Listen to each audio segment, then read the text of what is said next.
It's time for another episode of the Shaun Tabatt Show, a podcast where I connect you with thought leaders from across the globe, digging into some of my favorite topics like personal development, marketing, spirituality, and pretty much any other shiny object that happens to catch my attention. Today, my special guest is Carrie Gress, and we're going to be talking about her new book, The End of Woman, How Smashing the Patriarchy Has Destroyed Us. Carrie, it is truly an honor. Welcome to the show. Thanks so much for having me. It's great to be here. Well, truly my pleasure. I recently became acquainted with you and your work through this new book, but I know for a lot of my audience, this is going to be the very first time that they are meeting you. So let's kick this off by having you share a bit of the Carrie Gress origin story, superpowers, special abilities, all the things we need to know to round out the story. What do we need to know about you? Goodness, no superpowers.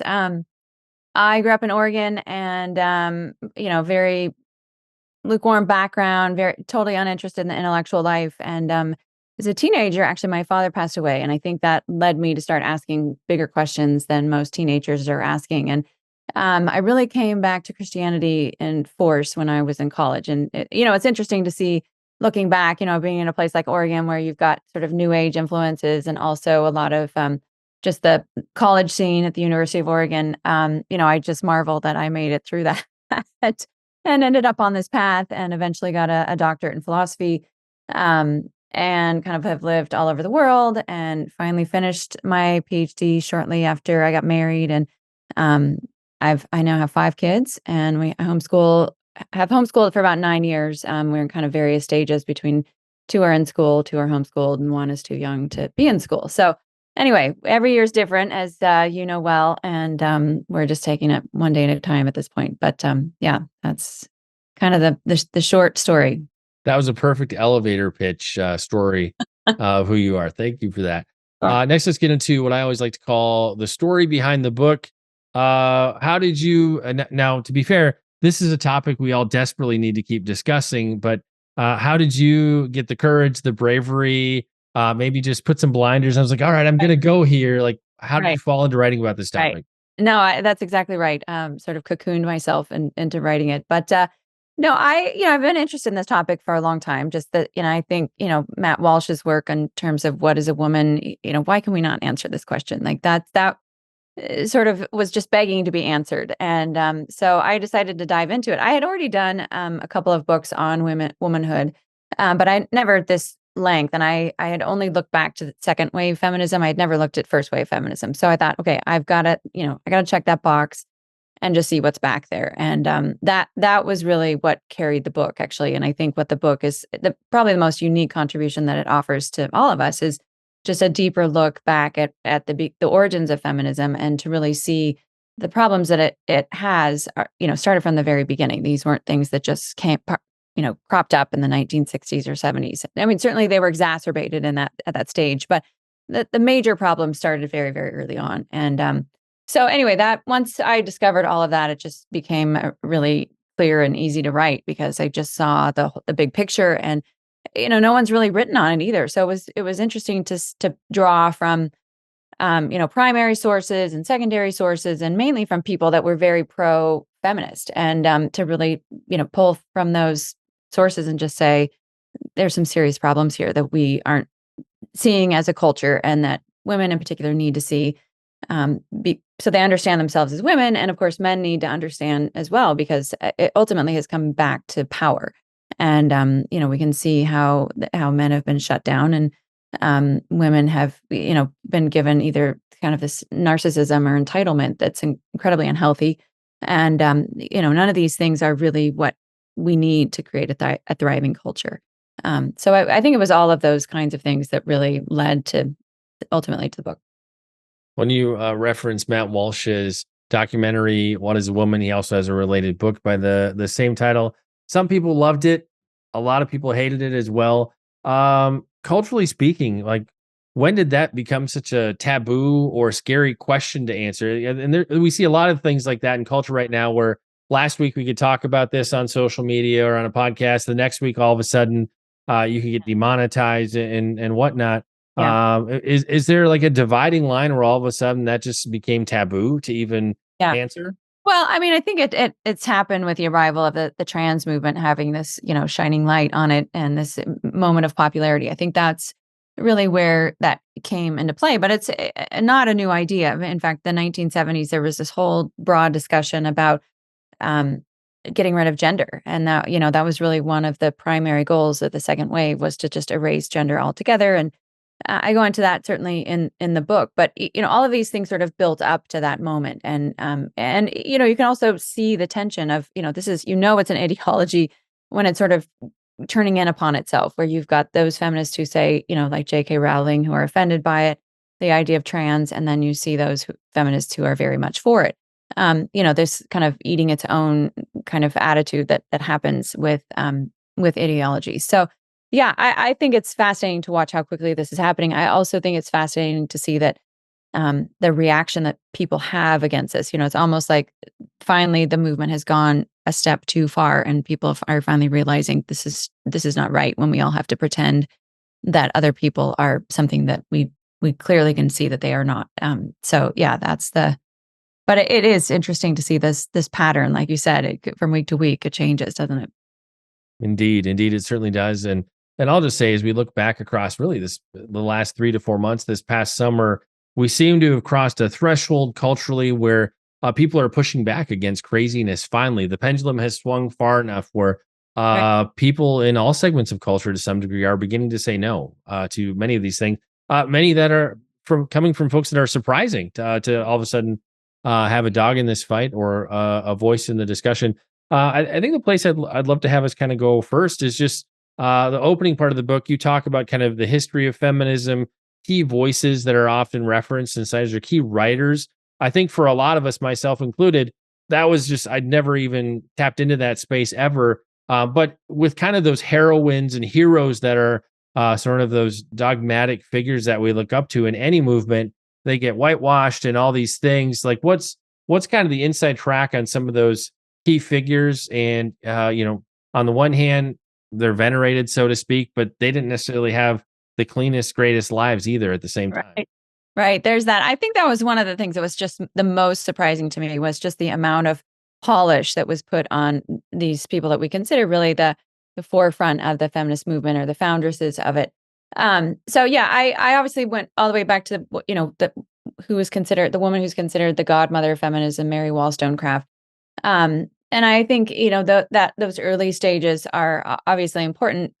Wollstonecraft's important because she sort of kicked things off, but the direction she was going really was more towards egalitarianism, and kind of this early socialist, new idea that Thomas Paine was talking about. He ultimately is sort of considered one of the godfathers of socialism. So it's all coming out of the French Revolution. You can see this pattern, but simultaneously, what's also coming out of the French Revolution is this idea of smashing taboos. So we can see this with someone like the Marquis de Sade, who was imprisoned for most of his adult life because he was just an horrible man. The father of godfather of sadism. But we see Mary Wollstonecraft's son-in-law, who actually was a romantic poet. Percy Shelley is his name. They never met, but he knew her work and knew that she had this idea of kind of this revolution for women. So he just picked up the gauntlet and created in his own work this idea of the women's revolution. And he's really the one that I go into him because he really set up this sort of triangle, these three things and we end up seeing rolling through all of feminism from that point on. And the first one was what Mary Wollstonecraft's original idea of getting rid of any kind of hierarchy, anything, patriarchy is bad, the military is the bad, anything kind of hierarchy in the church is bad. So that's where she's starting from. So that's the first thing, which ultimately kind of gets renamed Smashing the Patriarchy. The second one was free love. And, Mary Wollstonecraft's husband was a huge advocate for getting rid of marriage, getting rid of monogamy, all of those kinds of things. And so the son-in-law, Percy Shelley, picks that up as well. And then the third one is really the occult. And from what I can tell from my own research, it's hard to see. I think that came from him directly. He got kicked out of school for writing a tract on atheism, and it was very much someone who was pushing taboos in any way that he could. And he rewrote Genesis based on Milton's work.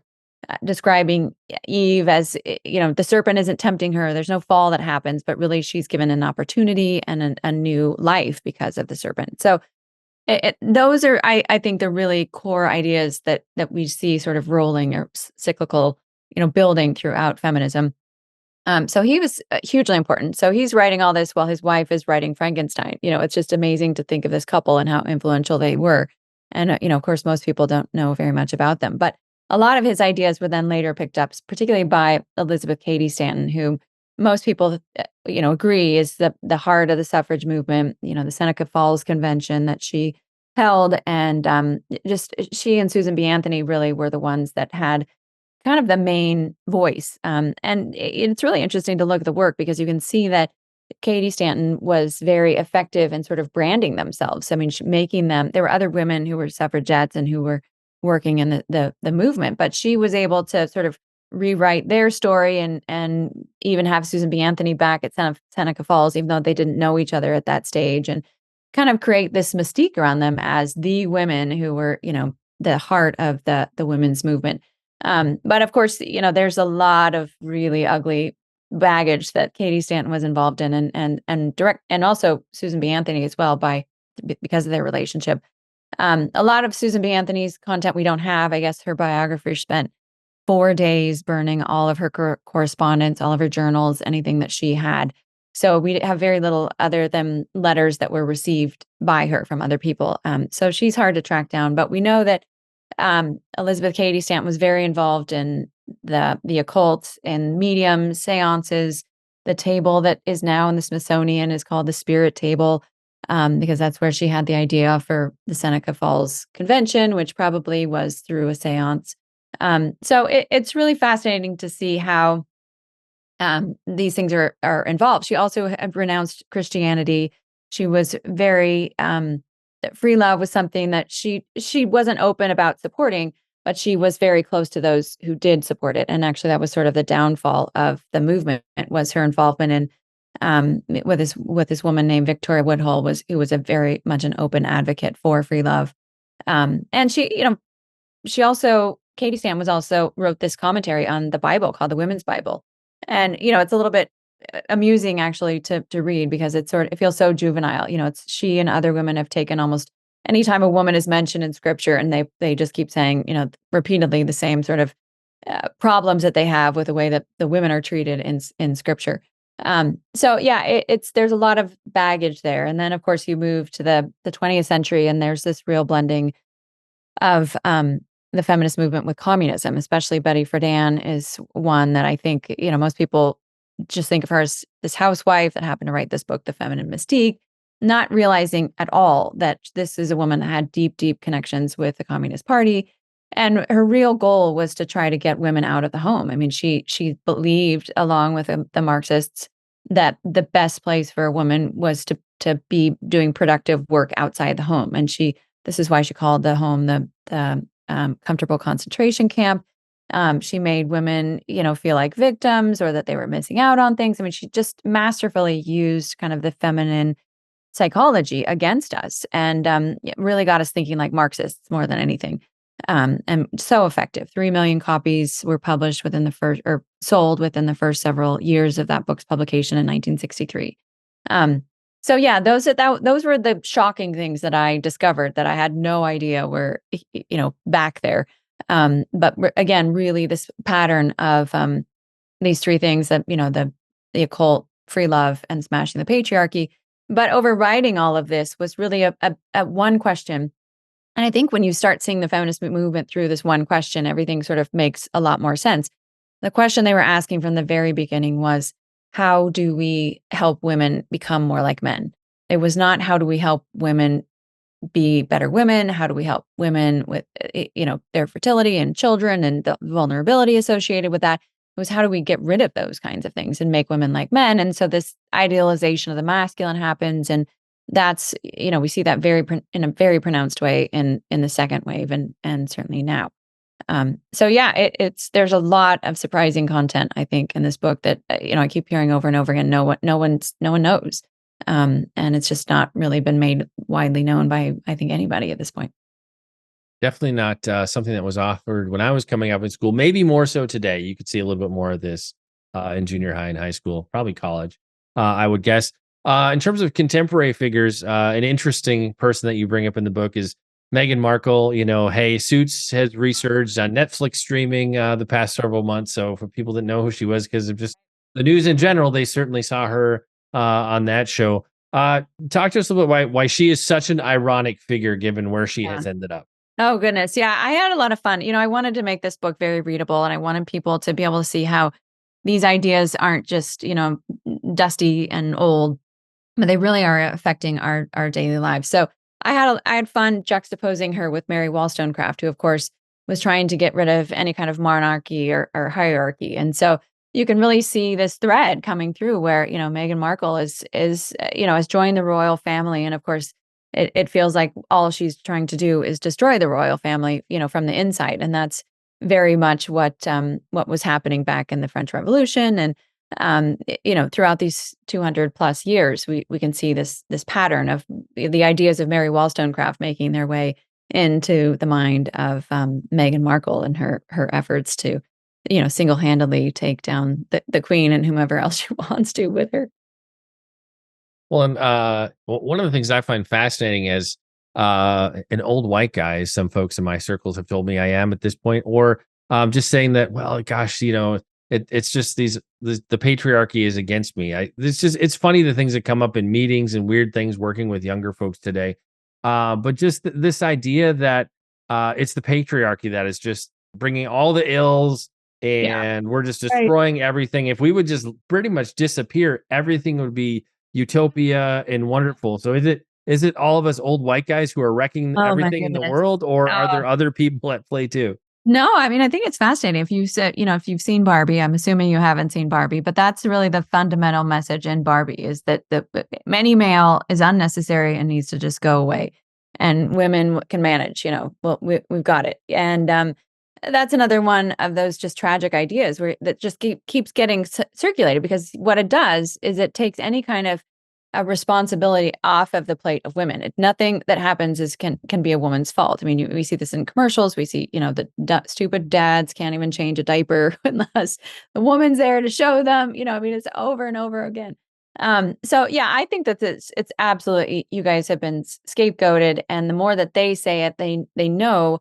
It's really about power because they know that you will be quiet because no man wants to walk into this argument or this debate because it feels so one-sided and so unwinnable. And so, we're seeing men really just shut down. They don't want to talk about it. I mean, this is part of the funny thing about the reactions that people have to me telling them I've written this book. Is just you can see, oh no, it's another one of these women who's going to be rabidly against me. And so I think that that's been why a lot of men have been very surprised by this book because I'm obviously trying to defend men. I think that women have, and it started in the 70s with Kate Millett. I mean, she saw how effective it was if you can destroy the father figure in the family. If you can take the father down, then the family will disintegrate and fall apart. And so she was very much an advocate for getting, I guess, bringing to the family um, all this awful amoral behavior that then deteriorates the family. So she was promoting promiscuity, again, this idea of free love, homosexuality, prostitution, all of these things that and of course she wasn't the mastermind behind it. It really came from the Frankfurt School in the 1930s. But she saw that they knew that they had to get these ideas into the culture and that the culture would sort of collapse in upon itself because the family wouldn't be able to withstand the kinds of pressures that would come from this. So that's what we're seeing directly. And, so it's amazing to me that people are still parroting that. Like, are you kidding me? This is such an old trope. It's so tedious. And yet it's obviously so effective because they're still using it. As everybody says, a woman needs a man like a fish needs a bicycle, or Yes, something to exactly. that Yeah. effect. Yep. I really loved what you talked about in the book in terms of Jordan Peterson talking about how really it's only women that can take on this fight of feminism in the sense that we have there's no cultural end place where a man can successfully take on fighting with a woman because it's not like you're gonna come to blows. Like there's no end place for a man to walk this out well? Just talk to us a little bit about that weird tension, because I think there's a lot of us guys who are like, I'm passionate about that this is a problem, but I can't necessarily see this through on my own. So why is this maybe a woman's fight more than a man's? Yeah, no, I think that's a great question and one that I've thought about for a long time, and that's why it was really fun to happen upon this video that it was Jordan Peterson talking with Camille Paglia, and she was saying, men need to do more, and he was saying, well, the problem is we don't have the right rules of engagement. Men don't know how if a conversation escalates to a lot of tension, we our natural reaction is to go to blows, and this is not obviously not something any man in his right mind is going to do to a woman. He's not going to start beating her up. So that is sort of the line. Like men don't know have these sort of natural protocols that they can turn to. And so because Paglia was saying, women or men need to do more, and he was saying this is why it's hard for men to do anything. I think the fact that Matt Walsh has asked one question has done more from a man's perspective for women. As a man, he's done more for women with that one question. Obviously, leave it to the Socratic method, right? But I think that there are ways in which men can do things. But I do not ever recommend again diving into that buzzsaw. I think it's men should do things like be better men and try and love the women in their lives the way that they need to be loved, and things like that, instead of just engaging necessarily on that level. But yeah, I think it really is going to come down to other women, and that's really what is fascinating to me, is to start to look at how they have the elite women in the culture have really brainwashed so many of us, and how hard it really is to find women that haven't bought into all of this wholesale. That's the real challenge, is just the reality that women, we like fashion, we like trends, and this is one of them that we have really bought into. And unless you had, a great mother or really, good sisters or a good husband or other people in your life that can help you kind of see that there's a different way to think about yourself as a woman, there's not enough avenues for us to see that, because we've kind of dropped the ball culturally. We haven't really filled in the gaps. We've just allowed the culture to be awash with leftist ideas. And so I think that's really kind of needs to be the next phase. And obviously, it's important to do things legally, but we have to start engaging it, on a cultural level in a way that I don't think we've ever done before, because we're kind of in this post-rational world. Can't really argue people out of this. You have to, show them or use visuals or, something like Barbie, which is masterful. They've used pink, they use nostalgia, they use a couple of tender moments. And people think it's great. That's how they get around kind of the walls of reason. And I don't think that, we're doing that enough to really help women see an alternate universe. Yeah, I was surprised at the mixed reactions to Barbie, in the sense that like Ben Shapiro's review is quite scathing, and even other people on the Daily Wire team saw it quite a bit differently. And just I feel like that goes to show just how much this has become a norm in culture, that not everybody even saw problems, or nearly as many problems with that film. And I like what you said earlier about be better men.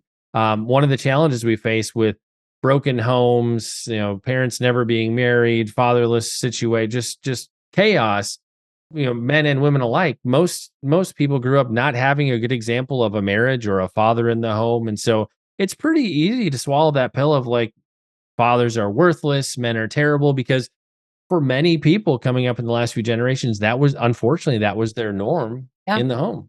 Yeah. No, I think that's absolutely right. And that's the real challenge, is sort of figuring out what does it really look like. And I think women are in the same boat. What does it look like to see a good woman and, have that kind of good modeling given to us? And that, I've written several books and started a blog called Theology of Home, just precisely for that, to help women start kind of getting, that moral imagination filled up again. What does it mean to be a good woman, an ordered woman, a woman who's following, the will and heart of God and moving in that direction, instead of, what we see everywhere else around us. So, yeah, I think men need the exact same kind of modeling. And, that's a beauty of men's groups and different ways that men can teach and lead each other as well.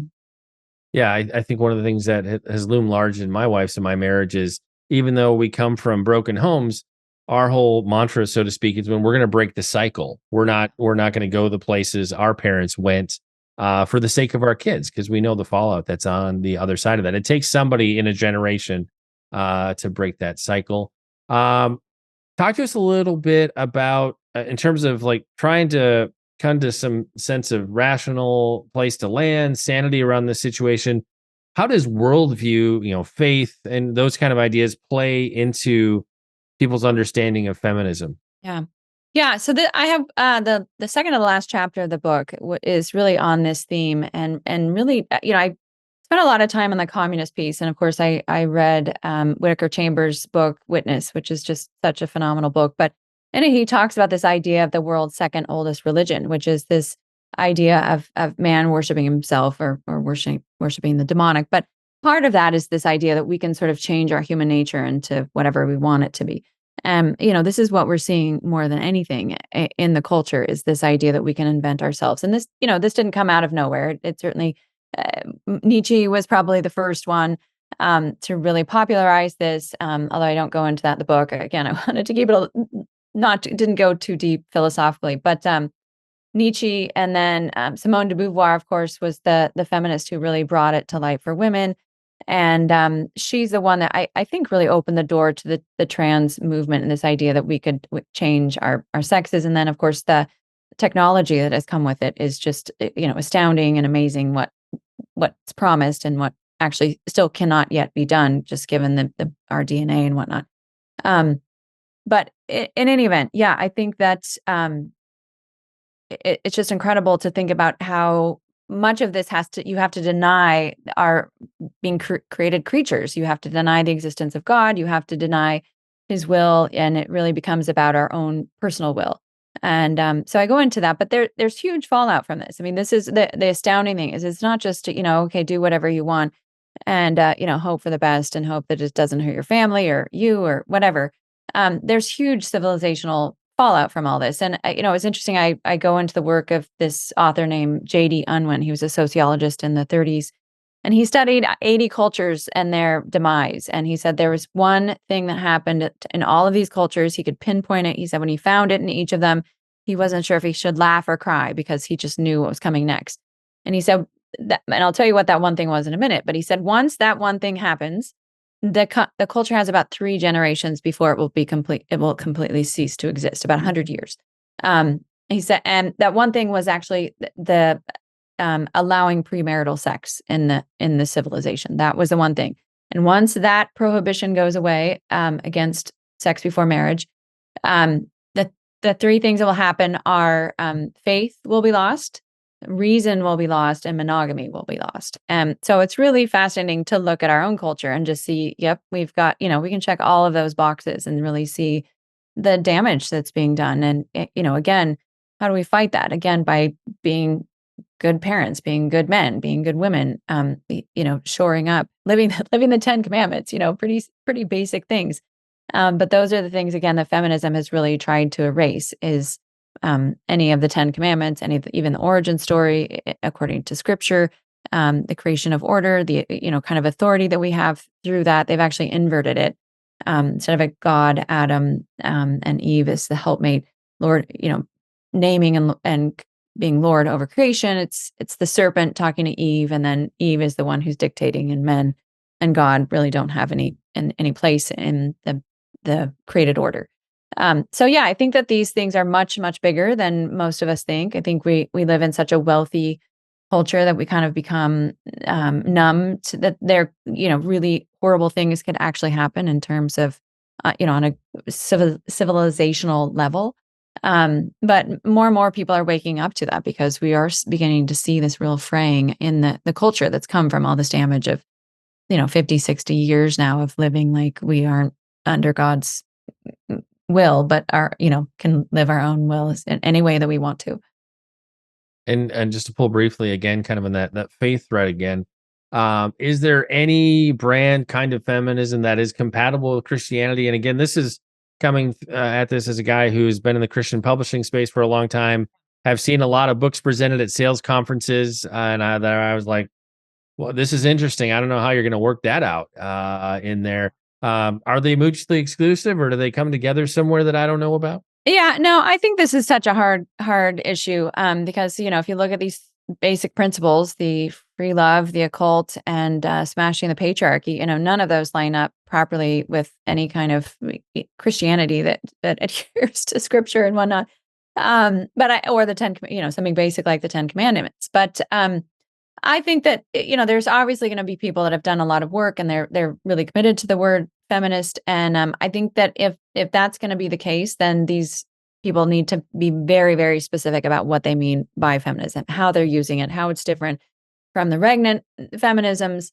But I think the word is just so damaged. It's sort of almost like if you look at the wreckage of feminism, I think this is something that we don't take seriously enough. We have killed more unborn children than anything that Hitler could have gotten close to, anything that Stalin could have gotten close to, and even just one year around the world. It's something like 73. The Guttmacher Institute said something like 73 million abortions took place last year. Well, only somewhere between 60 and 65 million people died total in the whole world from everything. So we are actually killing about 10 million more babies than people are dying from anything. So I think that, and this is what feminism ushered in, because it allowed the woman to say that most tender, most fundamental relationship between mother and child is no longer important. It's no longer sacrosanct. It's no longer something to be, held on a very high level. And in fact, the child is actually an obstacle to our happiness. This is what they have taught us. So I think it's just, when you look at that kind of wreckage, it's almost like saying, well, can we let's try and resurrect that word Nazi? Like, we're Christian Nazis. Like, it just seems crazy. Like, why would you want to go that far to rehabilitate a word that has so much baggage or damage? That we're Christian mafia. I mean, this is just kind of crazy. So anyway, I understand the impulse. I understand where people are coming from. I think they want to reach out to women who consider themselves feminist, but I think the divide is so wide and there's so much damage there that it just seems foolish. And it seems like we just need to find better words and better language and better concepts to communicate these ideas, instead of trying to retrofit, something that's so deeply, deeply broken. Well, and maybe we've saved the best or the worst question for last. We'll see. In terms of feminism, the LGBT plus agenda, kind of coming against biological women, it's been a fascinating trajectory to watch, where it started out as Target and bathrooms, and then it went to, oh well, men in high school sports and college sports, and so men in the women's locker rooms. And this past year, all of a sudden, it was like, oh, we're gonna have men represent women's brands, and just it's been I say weird, an intriguing and fast track push back against what seemed to us as normal culture years ago. I guess maybe through that kind of lens of how this has been speeding along faster and faster. What's been going on there? I mean, I think a lot of us look at that, we don't know what to think about it at this stage of the game. Yeah.